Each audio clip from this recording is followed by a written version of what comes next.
Hello hi welcome to our gold channel. இன்றைக்கி August 3ஆம் தேதி 3/8/2025. இன்றைக்கி தங்கம் மற்றும் வெள்ளியோட விலை எப்படி இருக்கும் அப்படின்னு சொல்லிட்டு நான் முன்னாடியே சொல்லியிருக்கேன். ஞாயிற்றுக்கிழமை பார்த்திங்க அப்படின்னா தங்கம் மற்றும் வெள்ளியோட விலையில் மாற்றம் இருக்காது. சனிக்கிழமை என்ன ரேட்டு ஃபிக்ஸ் பண்ணுறாங்களோ அதே ரேட்டில் தான் ஞாயிற்றுக்கிழமையும் விற்பனை ஆகும். ஸோ ஞாயிற்றுக்கிழமை அதாவது சனிக்கிழமை காலையில் நமக்கு ரேட்டு ஃபிக்ஸ் ஆனதோட நமக்கு மார்க்கெட் க்ளோஸ் பண்ணிவிடுவாங்க.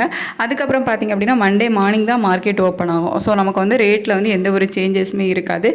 சனி ஞாயிறு இந்த 2 நாளுமே ஒரே விலையில் தான் விற்பனை ஆகும். ஸோ சனிக்கிழமை நமக்கு 140 ரூபாய் அதிகரித்து 22 கட்ட ஆபரண தங்கம் ஒரு கிராமுக்கு 9,290 ரூபாய்க்கு விற்பனை ஆகிட்டு வந்துச்சுல. ஸோ அதே விலையில் தான் இன்றைக்கும் ஞாயிற்றுக்கிழமையும் விற்பனை ஆகும்.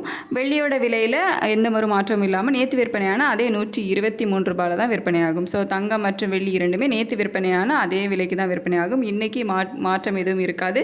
நாளைக்கு காலையில் ஞாயிற்றுக்கிழமை காலையில் மார்க்கெட் ஓப்பன் ஆனதுக்கு அப்புறமா எப்படி மாற்றங்கள் இருக்குது அப்படிங்கிறத பொறுத்து ரேட்டு சேஞ்சஸ் ஆகும். அதாவது அப் அண்ட் டவுன் ஏதாவது இருந்துச்சு அப்படின்னா மாறுபடும், அப்படி இல்லை அப்படின்னா அதே விலையில் இருக்கும். ஸோ அவ்வளோதான் பார்த்திங்க அப்படின்னா இன்றைக்கி ஞாயிற்றுக்கிழமை உள்ள அப்டேட்டு. ஸோ தங்கத்தோட விலையில் இன்றைக்கி மாற்றம் ஏதும் இருக்காது. Thank you so much.